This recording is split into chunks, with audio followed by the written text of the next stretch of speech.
It started to happen gradually. I would walk into a room and say something, and no one would notice. I would say, "Turn the TV down, please," and nothing would happen. So I would get louder. "Turn the TV down, please." Finally, I would have to go over and turn the TV down myself. And then I started to notice it elsewhere. My husband and I had been at a party for about 3 hours, and I was ready to go. I looked over, and he was talking to a friend from work, and I walked over, and he kept right on talking. He didn't even turn toward me. That's when I started to put it together. He can't see me. I'm invisible. I'm invisible.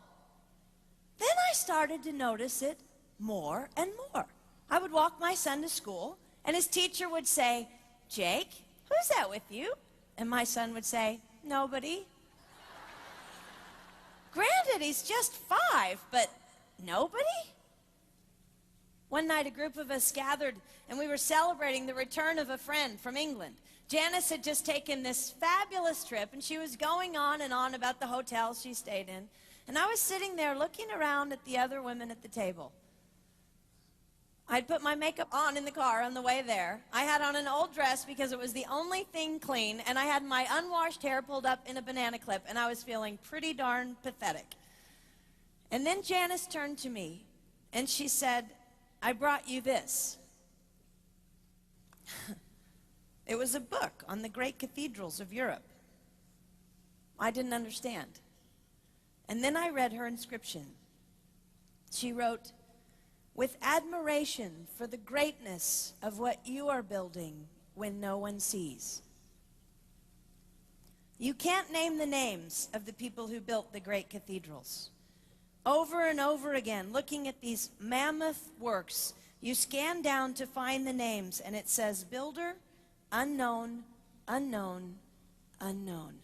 They completed things not knowing that anyone would notice. There's a story about one of the builders who was carving a tiny bird inside a beam that would be covered over by a roof. And someone came up to him and said, "Why are you spending so much time on something no one will ever see?" And it's reported that the builder replied, "Because God sees." They trusted that God saw everything. They gave their whole lives for a work, a mammoth work they would never see finished. They showed up day after day. Some of these cathedrals took over 100 years to build. That was more than one working man's lifetime. Day after day. And they made personal sacrifices for no credit. Showing up at a job they would never see finished, for a building their name would never be on. One writer even goes so far as to say no great cathedrals will ever be built again because so few people are willing to sacrifice to that degree. I closed the book, and it was as if I heard God say, "I see you. You are not invisible to me. No sacrifice is too small for me to notice. I see every cupcake baked, every sequin sewn on, and I smile over every one. I see every tear of disappointment when things don't go the way you want them to go.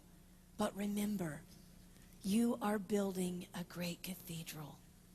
It will not be finished in your lifetime, and sadly, you will never get to live there. But if you build it well, I will." At times, my invisibility has felt like an affliction to me. But it is not a disease that is erasing my life. It is the cure for the disease of self-centeredness. It is the antidote to my own pride. It's okay that they don't see. It's okay that they don't know. I don't want my son to tell the friend he's bringing home from college, "You're not going to believe what my mom does. She gets up at 4 in the morning and she bakes pies and hand bakes a turkey and she presses all the linens." Even if I do all those things, I don't want him to say that. I want him to want to come home. And secondly, I want him to say to his friend, you're going to love it there. It's okay that they don't see. We don't work for them. We work for him. We sacrifice for him. They will never see. Not if we do it right. Not if we do it well. Let's pray that our work will stand as a monument to an even greater God.